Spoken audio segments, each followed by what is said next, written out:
Soterarte convida.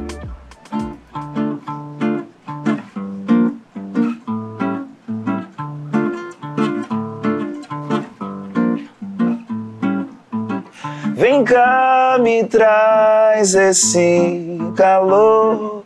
É teu, só teu, meu amor. Vem cá, me traz esse calor. É teu, só teu, meu amor. Que cresce a miúde veloz, nobreza essa luz entre nós. Me aquece em teus beijos, no ardente desejo. Me afaga, me arranca minha voz. Ou me leva na flor do desejo, ou me aquece nesse longo beijo. Ou me leva pra cama, diz sim que me ama. Deixa o sol brilhar, eu e você. Me leva na flor do desejo, ou me aquece nesse longo beijo.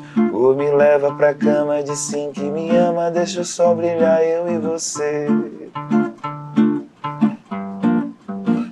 Eu e você. Deixa o sol brilhar, eu e você.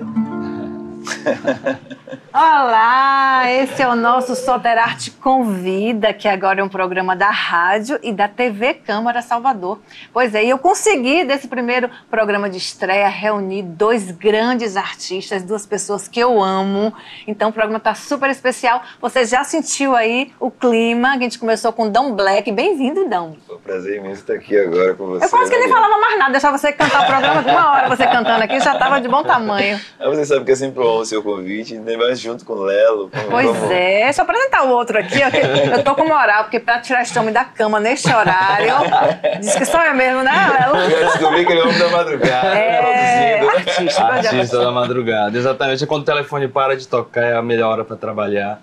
Prazerzão estar aqui, tá? E principalmente acompanhado aqui desse cara que eu adoro. Eu consegui reunir essa dupla aqui maravilhosa. O convite seu é irrecusável. Pois é, nesse primeiro bloco eu quero conhecer um pouquinho mais de vocês no pessoal, né? Porque às vezes o pessoal vai assistir o espetáculo, vai assistir o show, mas não sabe a trajetória da pessoa para chegar até ali, né? Todo mundo acha, é fácil, chegou ali, cantou.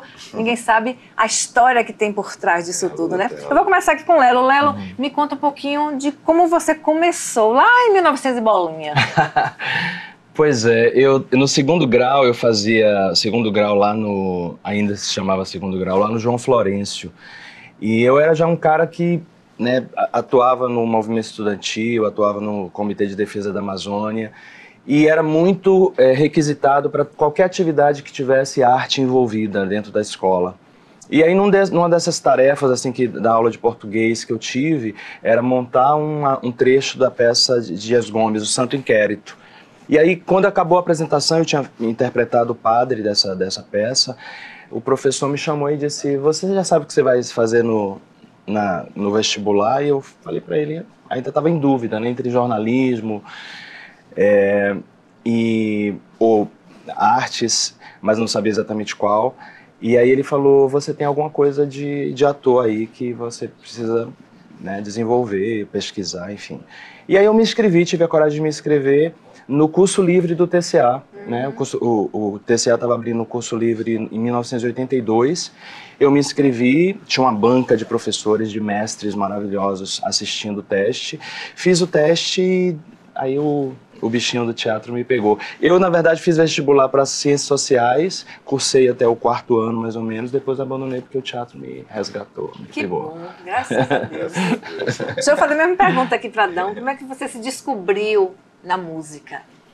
Olha, na verdade, eu sou de uma família de muitos músicos, todos os meus primos tocam violão e tal, e eu tinha um primo que tinha passado no concurso da Petrobras e tocava lá ali no Bacaúbas, num bar chamado Posto 8. E ele todo final de semana, e nós que éramos menores, né, queríamos junto de Nau, né, porque Nau, aquele cara legal, não sei o que e tal. E um dia ele estava montando o repertório e num dado momento ele folheou e caiu duas músicas, que era Ouro de Tolo e Trem das Sete, né, de Raul Seixas, que geralmente é muito difícil, né. E tal, falei, você vai tocar Raul Seixas? Eu estava começando a ouvir, porque meu irmão estava na técnica e a turma da técnica ficava trocando vinis, né. Aí ele falou, mas são músicas muito difíceis, Ouro de Tolo principalmente é muito difícil de cantar, então não sei o quê. Eu falei, eu sei cantar essa música toda, só que eu tinha 13 anos. Ele falou, se eu te chamar, você canta? Eu disse, rapaz, canto e tal, mas mentira, eu falei, depois quando eu cheguei lá, que eu disse, rapaz, o que é que eu tô fazendo, né? E ele, ó, o pessoal já foi pedindo desculpa, né? Vou chamar um primo meu aqui, ele só tem 13 anos, é um garoto ainda, mas ele tem uma música que é muito difícil, eu queria que ele cantasse aqui, então vocês me perdoem se algum deslize. Eu fui lá e cantei muito bem as duas músicas, tanto Trem das Sete como Ouro de Tolo, mas o grande baque foi Ouro de Tolo por conta daqueles versos, né? Eu devia estar contente por ter e tal, enfim.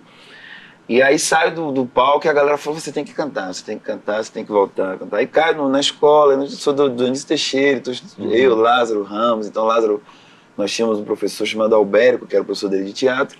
Então lá no teatro era o lugar onde a gente existia realmente, né? Então ali no teatro da escola, começamos a montar projetos que eram o Dia dos Estudantes, Dia dos Namorados e o Aniversário da Escola. Eram 3 shows que tinham, os 3 shows anuais, entendeu?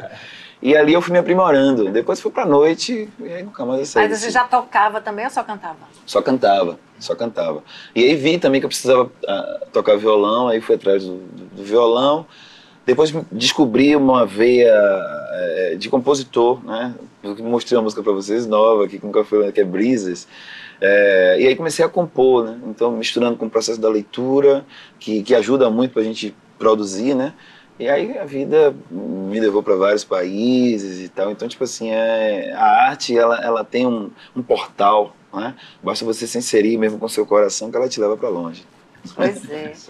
Lelo, você criou a Companhia Baiana de Patifaria, né? Há 36 anos, né?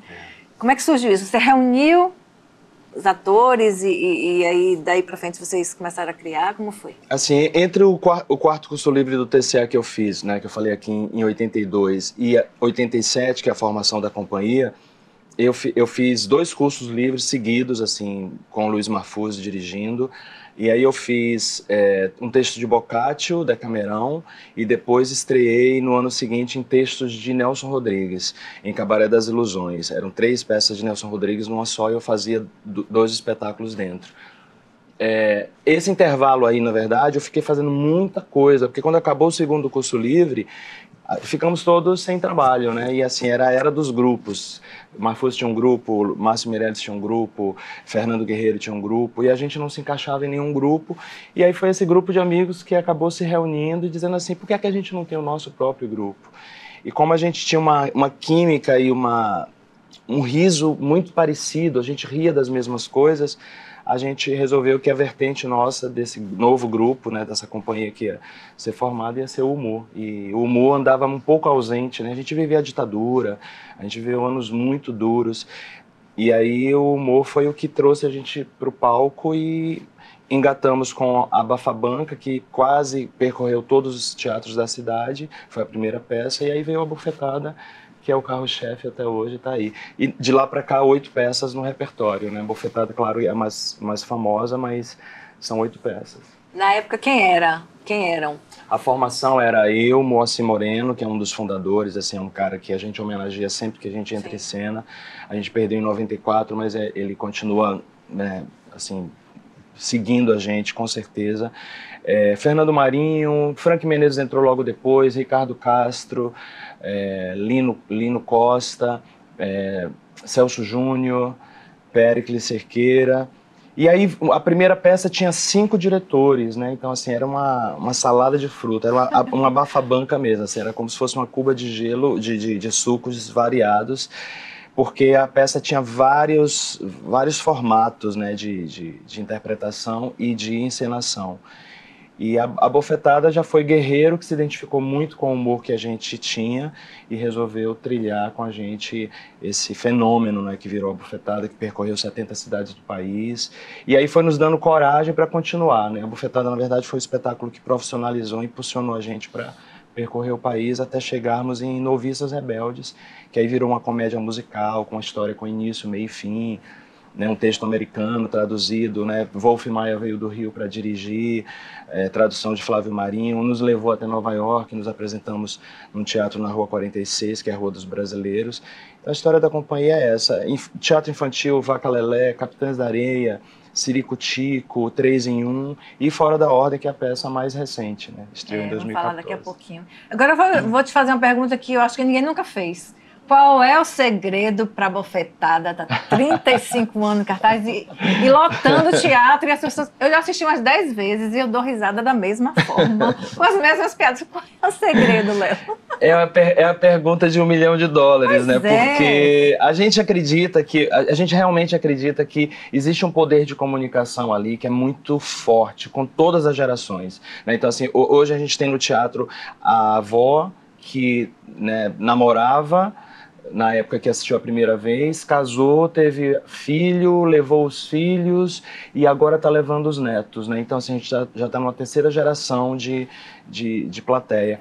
Eu acho que o poder de comunicação ele é muito forte. Tem uma liberdade também que, embora a gente siga aqueles textos maravilhosos de Miguel Magno, Ricardo de Almeida, Mauro Razzi, são 3 autores fantásticos, a gente tem a liberdade para mudar o roteiro, de certa forma, cada noite. O noticiário, a novela, o BBB, enfim, o programa que estiver rolando, a notícia, né, mais bombástica da semana, a gente consegue botar no texto. E quando a gente viaja, a gente também adapta a peça para aquele lugar que a gente foi. Então, assim, estou em turnê, né? Estou fazendo uma turnê entre maio e junho, mais ou menos. Então, cada cidade que eu vou, eu faço uma pesquisa e insiro dentro do texto. Isso aproxima a plateia. E fora aquela participação do público dentro da peça, né? Fanto Pandora leva o público pro palco, aquilo é a glória, assim, para muita gente. Né? Gente, não senta na primeira fila, tá? Porque... Pisou no fundo, pegando vocês. Já me pegou várias vezes. Mas aconteceu muito isso, as pessoas começaram a comprar mais pro fundo, mais pro meio do corredor e a gente não, entendeu? Não tem isso. Não, agora eles vão... A gente vai logo pra lá. Não, pois é. Você já assistiu com certeza, né? Várias vezes. É maravilhoso, é bom pra alma, entendeu? Então você quando vai ver a bofetada, por exemplo, você tem ali um processo, tipo assim, de uma necessidade de você ser feliz, entendeu? Então, tipo assim, eu me lembro muito quando eu conheci o trabalho em vídeo do Dizzy que eu rapidamente, que é dança e poesia, etc e tal, muita gente, mas tem muita coisa ligada ali, eu digo, rapaz, olha que coisa bacana, né? As pessoas ficam felizes quando vão para esses lugares, então aí a gente vai levando gerações, né? Os filhos e os mais velhos. Eu acho que é isso aí, felicidade, né? Assim, uma peça que transmite algum tipo de felicidade, que por 2 horas ali as pessoas realmente se desconectam dos problemas. Quem entrou com problema, né, esquece. Quem tá brigando, já vi casal, né? Assim, casal que entrou brigado, você vê que o casal tá sisudo, né? E de repente estão, né, fazendo as pazes. E essa coisa de atrair criança, sabe? Assim, sim, eu percebo muita criança. É muito legal, porque é uma formação, já é uma plateia, né? Não deixa de ser uma plateia, mas é uma formação de plateia, porque se aquela criança sai apaixonada pelo que viu, ela vai querer ver mais coisas e muita coisa do teatro baiano maravilhosa precisa realmente ser vista pelo maior número de pessoas. Com certeza. Dão, você falou da sua... Você já fez várias apresentações fora do país também, né? Isso. Como é que a música baiana é vista lá fora? A primeira vez que eu saí foi para os Estados Unidos, e aí foi, na verdade, a convite de uma universidade para poder fazer um bate-papo sobre a música feita na Bahia, né? Eu tinha falado muito sobre sambistas para duas professoras que estavam aqui, eu falando de Batatinha, Riachão e Ederaldo Gentil. E falando sobre o compromisso dos blocos... e falando do compromisso dos blocos afro com o Carnaval da Bahia, que na realidade, quando você tem um bloco afro, você não tem só a apresentação do carnaval, você tem, além disso, as escolas que eles montam nos bairros para poder tirar a criançada, projeto social, né? Então, que é super educacional. E aí foi muito interessante, eu me lembro que eu fui nas rádios, dei as entrevistas e tal, e aí quando você chega no show, você só tem brasileiro, você fica pensando que vai a galera de lá, mas muito brasileiro e tal. E aí quando chegou na hora que eu fui mostrar um videoclipe, o pessoal falou, fiquei com medo de você mostrar alguma coisa. Eu falei, não, vou mostrar a riqueza, sabe? Vou mostrar o Eliaê, o Olodum, o Muzenza, o trabalho social, que eu preparei um vídeo, um slide no final. E quando eu saí dessa apresentação, foi muito engraçado que volto para cá. Cheguei aqui em Salvador, recebi um e-mail falando, tinha uma professora mexicana que estava na plateia e ela queria que você leve essa apresentação para o México também. Aí eu já fui arrumando as malas, já volto para o México. E aí quando eu vi, a coisa degringolou para eu ficar apresentando coisas fora. Aí foi Reino Unido, aí fui para Angola, enfim, Argentina. Então, mas a gente quer também muito trabalhar no nosso país, né, entre nós. É muito bacana quando pinta esses convites, é uma honra, né? Mas quando a gente consegue dialogar também na nossa língua para as pessoas entenderem melhor, é sempre muito bom. O artista, hoje essa pergunta até para os dois, precisa sair daqui para poder alcançar mais sucesso? Ainda existe isso? Dá um Lelo? Eu acho que no meu caso, eu acho que existe mais, assim, sacou? Porque a gente tem muita gente boa aqui na cidade, muita gente boa. É preciso um outro olhar, que outras pessoas te descubram para que as pessoas daqui te valorizem mais? Até porque essas viagens mostram isso, né? O nível de tratamento, né? Então a pessoa fala, o que você está fazendo é muito bom. Você fala, eu estou fazendo uma coisa que eu faço normalmente lá na minha cidade e tal. Não, isso é muito bom, isso tem uma pesquisa, tem não sei. Aí você começa a ouvir que aquilo que você faz é muito legal, né? Então, às vezes, na parte da música, é importante que você saia e volte, né? Fica nesse paralelo, nesse ping-pong, né? Faz bem, né? Faz oxigena, bem, né? oxigena, entendeu? E quem tá aqui fala, o cara tava aqui do nosso lado e a gente não percebeu que era tão bacana, entendeu? Então, eu acho que, por exemplo, a nossa saída, né, a nossa coragem para sair daqui com um espetáculo como a Bufetada para ir para o Rio de Janeiro, quando lá diziam assim, o besterol já foi, já acabou, né, essa fase já acabou no teatro. E chegamos nós, baianos, com aqueles personagens que aqui eram, né, tidos como fenômeno, e a gente foi muito mal avaliado no início no Rio de Janeiro. Mas foi uma temporada muito importante, porque a gente enfrentou todas as dificuldades de um início de temporada, fizemos todas as formas possíveis para chamar a atenção do público carioca. E, assim, personagem na rua, personagem ponto turístico, foto, Vera Fischer passa em Ipanema, vê os personagens na praia, fazendo foto pro jornal O Globo, faz uma foto com Vera Fischer, tudo aquilo começou a chamar a atenção. Mas a bilheteria ia muito mal. E aí houve uma reviravolta que foi a crítica do Jornal do Brasil, do Maxime Luiz, que mudou nossa vida a partir dali. Então acho que aquilo deu uma... Claro que a imprensa baiana já tinha dado um aval, mas aquela crítica foi muito importante. E em contrapartida, a crítica do Globo foi péssima. Então, assim, você tinha os dois principais jornais cariocas, uma falando muito bem, uma falando muito mal. Contanto que fala.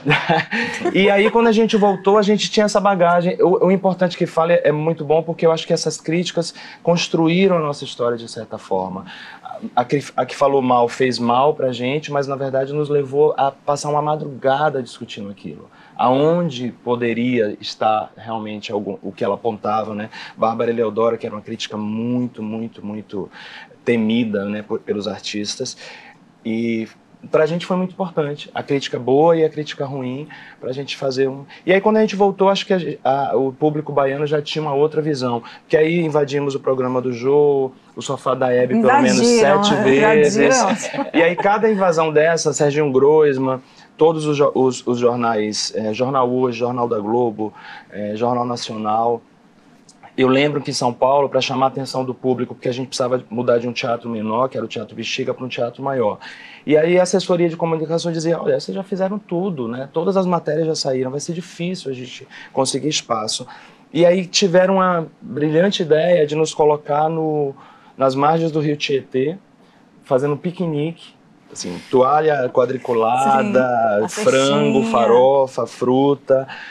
E aí era formiga, era barata, era aquela coisa, mas aquilo chamou a atenção de tal forma que o Jornal Hoje cobriu, o Jornal da Globo cobriu, o Jornal Nacional cobriu, e realmente quando a gente voltou a vida muda, né? Assim, dá uma profissionalizada, dá uma arrumada nas coisas, e a partir daí teve nota no The New York Times quando a gente foi com Noviças. Uma peça brasileira indo para Nova York, ser apresentada em português, aquilo chamou a atenção dos americanos também. Bacana. Agora muita gente associa muito à comédia, né, ao humor e tal. E você agora está também com esse espetáculo Fora da Ordem. Como é Lelo, né? Lelo fazendo esse texto tão denso, né? Você que escreveu e você sozinho no palco. Foi um desafio para você? Porque, na verdade, a minha origem no teatro, eu comecei no Decamerão, como eu falei, de Boccaccio, onde eu fazia personagens muito dramáticos. Então, a minha origem foi no drama.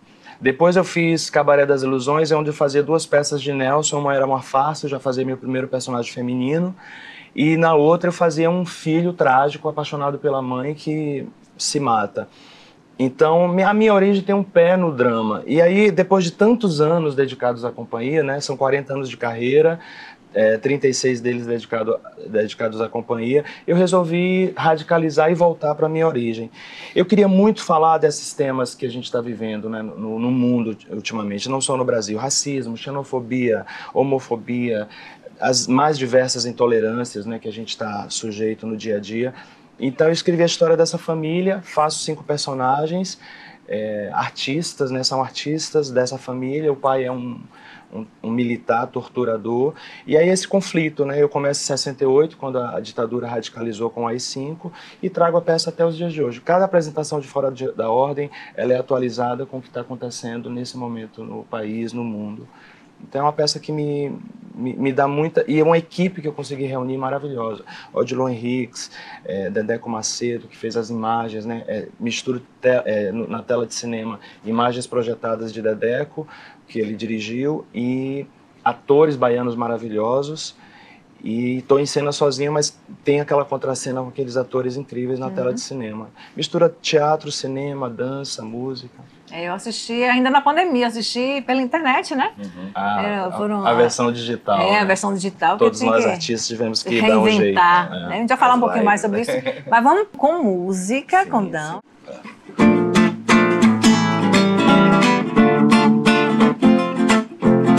Vem, me leva pra qualquer lugar, pra onde eu possa sentir a brisa vir soprar diversos sentimentos de amor. Pra que eu me sinta de braços abertos, um abraço forte vindo do universo, que é você trazendo o sol todo pra mim. Não importa quem nos veja, quero mais te beijar, sentir o doce do seu gosto na minha boca. Acorda sorrindo no lance qualquer, contigo tudo vai dar pé. Pois é, essa Dairá te convida a estar de volta com esse som pulsante aqui de Dão Black. Bom, né? Bom, e também aqui do lado é Lelo Filho, estamos falando de música e de teatro, essa sintonia aqui bacana desse primeiro programa. Dão, você tem esse som, né? Essa batida da black music, tá? Mas também você é muito romântico, né? Sou totalmente. Eu fui no show dele, ele cantando Roberto Carlos, eu quase me apaixonei, caí de costa. Né? Você tem essa veia de romantismo, Esse projeto foi muito legal, assim, porque foi um projeto que começou de uma história bem louca, porque eu estava na livraria com meu filho. E eu falei, você tem direito a escolher 2 livros e tal, né? E chegamos na cultura, ele rodando, aí volta cheio de livros, 2 e tal. E aí ele, eu queria 2 livros. Aí pegou os 2 livros, só que tá lá As Prisioneiras, me olhando assim. Eu peguei o livro, Drauzio Varela, contando a história das mulheres encarceradas e tal. E aí eu tava querendo montar algum tipo de show em homenagem a algo. Falei, é o de Roberto, e eu vou tentar ver se eu consigo fazer isso no presídio. Feminino. Então, quando fizemos liguei para Rita Batista, ela me passou o telefone de Luz Marina. Sim, que era diretora. Que era diretora de lá. E Luz aí falou, se você vier aqui no dia de visita, eu deixo você fazer o show aqui. Fui lá fazer a visita, daí percebi todo o processo que o livro contava, né? Que é aquela coisa da mulher encarcerada, ela é condenada pela própria família, né? Sim. E aí ela falou, porque a minha ideia, Adão, se você fizer o show aqui e elas ligarem para a família dizendo que vai ter um show aqui em homenagem a Roberto, cantando as músicas de Roberto, vai rolar. Então eu peguei e fiz no final de ano, que era o especial da Globo, Roberto lá, vai Globo fazendo, levei 150 flores e tal, distribuí as flores entre elas. Só que saiu no jornal, e nessa briga que saiu no jornal, as pessoas ficaram interessadas em assistir o show, aí pronto, eu comecei a fazer o show de Roberto, Dão canta Roberto, Dão canta Roberto. Que massa. Foi parar no TCA. No TCA foi muito mais legal, assim, porque você no TCA, um palco grande, você pode sentir a emoção do que o que a música dele e Erasmo fez com a população brasileira, né? A emoção. Então, um trecho entre uma música e outra, você percebia o soluçar das pessoas, né? As pessoas chorando. E aí você vai ver, aí, pô, me lembrei da minha mãe, ouvia muito Roberto, lembrei do meu pai, lembrei do meu avô. Então é um show que mexe muito com o emocional do brasileiro, né? Então eu fiquei muito feliz desse projeto, sabe? Pois é, acho que da mesma forma que seu filho, né, no meio da livraria, escolheu 2 livros com muita dificuldade para escolher 2. Eu imagino para você selecionar as músicas de Roberto para um show. Foi difícil. Porque todas são bonitas, principalmente as mais antigas, né? Foi muito difícil. Eu imagino que... Você bota uma música legal. Você conseguiu colocar quantos? Eu botei primeiro 21 músicas, E mas todas aí depois eu maravilhosas. comecei a fazer o show e trocar algumas pra poder... E a banda brigando comigo, você é maluco, você... Mas eu falei, porque não tem Negro Gato, aí bota Negro Gato, não tem não sei o que, tem bota... Faltou aquela, faltou detalhe, faltou não sei o quê. Detalhes, por Pois exemplo. Os detalhes.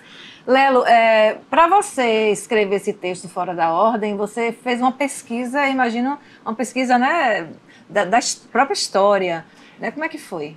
Na verdade, assim, quando o golpe militar aconteceu no Brasil, eu já tinha 2 anos, mais ou menos, né? Então, assim, eu cresci, a minha adolescência, a minha infância, adolescência, meu início de juventude, foi todo cerceado por censura, não pode ouvir. Você comprava um vinil, né? Você comprava um vinil da Blitz e tinha uma faixa riscada com prego, entendeu? Só saía da gravadora se riscasse aquela faixa para a gente não ouvir. Então, muita gente, né, que teve que sair do país. E na minha família tinha uma história, né, um movimento assim, esconde aquele livro, enterra aquele livro, não fala isso na frente das crianças. Então, eu cresci querendo descobrir essas coisas, querendo descobrir essas histórias que, de certa forma, estavam muito perto da gente. E em 2012, mais ou menos, eu comecei essa pesquisa. A peça estreou em 2014, que completava-se, né, 50 anos do golpe militar. Então, assim, foi um ano marcante para a estreia. Ganhou o prêmio Miriam Muniz de teatro da Funarte e concorreu ao prêmio Braskem de melhor texto. A gente não levou, mas concorreu. Então, assim, foi um texto realmente de uma pesquisa profunda para contar essa história e a inspiração de Caetano Veloso, né? Porque Fora da Ordem é uma música de Caetano Veloso de 91, mas que parece que ela foi escrita semana passada, entendeu? Assim, ela é muito atual e fala de temas... As coisas continuam fora da ordem. Exatamente. Assim, alguma coisa está fora da ordem da nova ordem mundial, entendeu? Você falou aí Funarte, eu queria saber de vocês a expectativa. Agora temos Margareth Menezes, né, no Ministério, temos Marighella na Funarte. Vocês veem assim, um futuro melhor para a cultura, para a arte? Existe uma luz no fim do túnel aí, porque eu acho que a cultura vem sempre tratada como um segundo plano, como... Eu acho que a cultura ainda é muito tratada em segundo plano, né? Assim, em se tratando de Bahia, em se tratando de Salvador, principalmente, assim, a gente está vivendo um momento em que o diálogo entre artistas e gestores de cultura tem sido cada vez mais difícil nos últimos anos. Obviamente, a nível federal, na esfera federal, 4 anos sem Ministério da Cultura é um grande escândalo, né? Assim, um país como o Brasil, né, com toda essa diversidade cultural que existe, a gente ter perdido um Ministério da Cultura por 4 anos é muito grave. Mas o retorno, né, ter Margareth, ter Marighella também, né, à frente de órgãos tão importantes, eu acho que dá um respiro, assim, dá pelo menos uma esperança. Mas é importante que isso venha da esfera federal para a esfera estadual e para a esfera municipal e para cada cidade do interior também onde a gente circula. Porque os centros de cultura estão abandonados, né? Tem centros de cultura fechados há anos. Obviamente que a pandemia foi a rasteira final, né, do que já estava muito ruim. Mas é importante que, a partir de agora, né, já que temos ministério, todas essas gestões... Eu já fui em centro de cultura, por exemplo, onde o diretor do centro de cultura me perguntou... Eu estranhei que não tinha camarim no espelho, né? E nossos personagens, eu levo 1 hora fazendo maquiagem. Aí eu perguntei, cadê os espelhos? Ele falou, para que você precisa de espelho? Né? Então, assim, que pessoas são essas que estão à frente de centros de cultura, né? Onde artistas chegam, né, de música, de dança, de teatro, do audiovisual, chegam e não têm os recursos para trabalhar. Então, assim, é o desejo realmente, mas eu acho que é isso que você falou. Eu acho que tem uma esperança aí que surge, que é muito bom. E também, na realidade, quando você pensa da presença de Margareth e de Maria Marighella dentro desse processo, eu sei que muita coisa está tendo que ser consertada para poder... muita coisa começando do zero, né? Arrumar, né, a bagunça. Não é nem arrumar um ministério, porque, na verdade, ele foi extinto, né? Recriar um ministério. Né? Porque a gente sentiu isso até mesmo nas secretarias de cultura aqui em Salvador, né? As coisas estão tendo que ser rearrumadas para poder agora, tipo, passar a ter um diálogo com a classe artística, né? Mas é importante que tenha um velho ditado ou frase que diz assim, que é pra gente trocar o pneu com o carro em movimento, né? As coisas voltarem a acontecer, né? E políticas culturais também, acho que a gente precisa se debruçar sobre isso, mas precisa existir um diálogo com os artistas, né? Porque, por exemplo, só esse ano a gente teve 2 eventos que são calendarizados, que foram cancelados, né? O Viva Dança e o Festival de Teatro de Rua, que acontece há 20 anos. Cancelados, né? Exatamente quando o Ministério está voltando, exatamente quando, né, a gente conquista uma possibilidade de melhorar o país. Então é preocupante, né?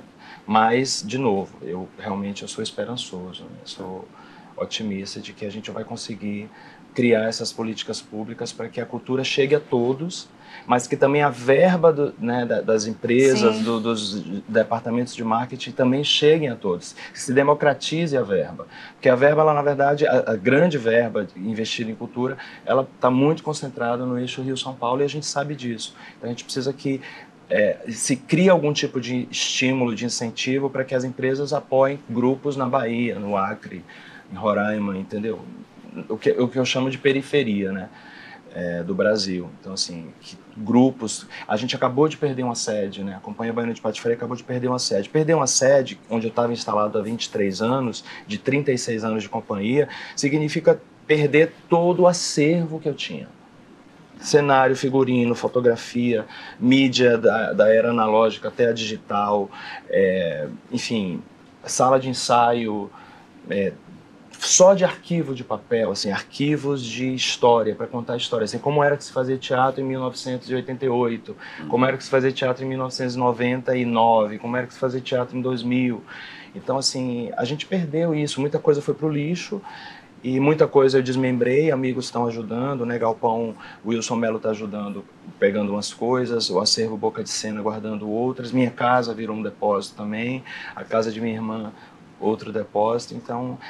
Por isso, eu acho que os grupos precisam de sedes, né? Os gestores precisam se preocupar com isso, porque é onde se cria, onde se gera coisas bacanas, coisas novas, né? Esperança. Falar em criação, deixa eu mostrar isso aqui, ó. É a sua cara. É a minha cara. Aqui é Fanta. Você escreveu, o que é que tem Na verdade, ele foi escrito... Me fala um pouquinho aqui, agora vamos conhecer Lelo, escritor. Não, aí são 2 jornalistas, Nara Maria Santos e Camila Matos. Contando a sua história. Estavam fazendo o curso de jornalismo e o trabalho final delas foi se debruçar sobre a história da Companhia Baiana de Patifaria, onde bateram lá na nossa sede e disseram que queriam fazer uma pesquisa sobre a companhia. Eu vi a seriedade, o amor que elas tinham pela companhia, pelo que falavam, né, da forma que falavam, e a gente deu acesso a elas para pesquisarem tudo. Aqui está contando a história, então, textos, da companhia. Então, assim, tem a história da companhia toda contada aí, é a 2ª edição, né, a primeira edição saiu em 2017, a 2ª edição saiu em 2018, já atualizada. E a gente está correndo atrás de, por exemplo, essa é uma política cultural importante, né? Assim, continuar contando a história do teatro baiano, da música baiana, dos artistas que não foram para fora, que ficaram aqui para fazer aqui a arte. Então, assim, relançar esse livro seria muito bacana, né? Para que novas gerações possam ter acesso, possam conhecer. E falar em criação, Dão, como é seu processo de compor? O que é que te inspira na hora que você vai... Geralmente é muita coisa cotidiana, né? Cotidiana. Mas ultimamente eu tenho composto um desafio maravilhoso. Tenho feito uma parceria com Leonardo Reis, que é percussionista, mas hoje não mora mais aqui em Salvador. Estou muito tempo com Gilberto Gil, Caetano, essa turma toda. Hoje faz parte da banda de Ana Carolina. E a gente formou um grupo de composição que é o Beat Afro Malungo. Somos amigos e a gente se encontra só para compor. Ele manda as batidas e eu boto as letras, né? Junto com o irmão dele, que é o Loesta. E a gente vai colocando as letras e tal. É um desafio que eu nunca tinha feito na vida, porque geralmente eu sempre fui violão e voz ali em casa e tal. E conseguimos fazer coisas lindas, sabe? Como Brisas, a primeira música que eu mostrei aqui, a gente fez Festa de Maria, a gente fez Boiadeiro, sabe? E ele vai botando assim, ele fala, essa música aqui, essa melodia aqui é meio... Pode falar, saidão, eu queria uma coisa meio mela cueca, sabe? Eu digo, então tome aí, sabe? Eu tenho uns trap, né, que agora tem a coisa do trap, né? Vamos tentar, vamos ver se a gente consegue fazer um trap. Eu digo, rapaz, nunca fiz. vamos tentar, vamos tentar. Então, para mim está sendo um desafio, porque geralmente eu ficava muito naquela coisa da pesquisa da Black Music dos anos 70, indo lá buscar coisa de Marvin Gaye, do Demeters e tal. Aí eu falei, não, acho que... Você falou nesse instante aqui de Itamar Assunção. De Itamar Assunção, né? Eu digo, não, eu vou dar uma brasileirada também no som, ver o que está acontecendo nas quebradas e inserir dentro do meu trabalho para diversificar mesmo. E vem disco aí? Hã? Vem disco? Vem, eu estou, na verdade, finalizando o Sambadelic, né? Que o Sambadelic é uma brincadeira com aquela banda antiga, Funkadelic. Né? E aí eu vou misturar, eu vou fazer o Sambadelic. E aí a ideia justamente é sempre lançar músicas com audiovisual. Sempre com audiovisual, música com clipe, pega uma pessoa aqui, vamos fazer umas imagens e tal. E esse barato tá sendo muito bom, entendeu? Isso começou na pandemia, acho que a pandemia é o momento que a gente produziu muito. Né? A gente sofreu muito, mas ao mesmo tempo a gente teve que, né, ir batalhar e o teatro digital que a gente fez, né? Ah, não é teatro. Aí eu falei, eu não vou ficar nessa discussão se é teatro ou não é teatro. Quero transmitir fora da ordem de nossa sala de ensaio, fazendo, né, aí a equipe reduzida, máscara, todas as proteções. E as outras peças eu tinha gravações que só eu tenho acesso. Assim, aí eu falei, vou transmitir para o público. Por exemplo, Capitães da Areia, como foi divulgado muito, que tinha narração de Bethânia, que era Jorge Amado, né? Então tinha gente assistindo no Japão, tinha gente assistindo chega até a alcançar um público que não É. estaria vendo, né? E futuramente tudo vai para a rede, não tem para onde correr, né? A rede é um lugar que a gente precisa cada vez mais se adaptar à linguagem, porque ela nos leva, né? Ela transporta você para o mundo inteiro. Né? Qual é a lição que vocês tiraram dessa pandemia? Fala primeiro, Léo. Porque quem soube aproveitar, eu acho que tirou coisa boa, cara, né? Assim, para mim é a prova de quanto é tênue, né, a vida, né? De quanto é... Eu fiquei muito abalado, na verdade, não só com o isolamento, não só por não poder, né, estar em contato com a minha família. Eu lembro, assim, do primeiro Natal, né, de 2020. Assim, um Natal onde, né, já era dezembro, a coisa tinha começado lá né, aqui chegou no Brasil, né, fechar teatro foi em março. Então, mas eu lembro que, assim, foi um grupo pequeno da família, 2 irmãs, uma sobrinha e o marido. Mas era uma coisa assim, uma preocupação com o toque, com o talher, com não falar em cima da comida, sabe? Então, assim, foi um aprendizado, né, grande.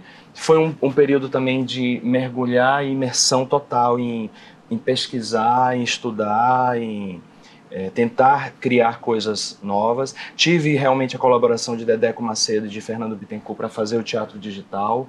Veio uma verba da Lei Aldir Blanc para que a gente pudesse investir na sede, transformando e adaptando ela para conviver com a pandemia.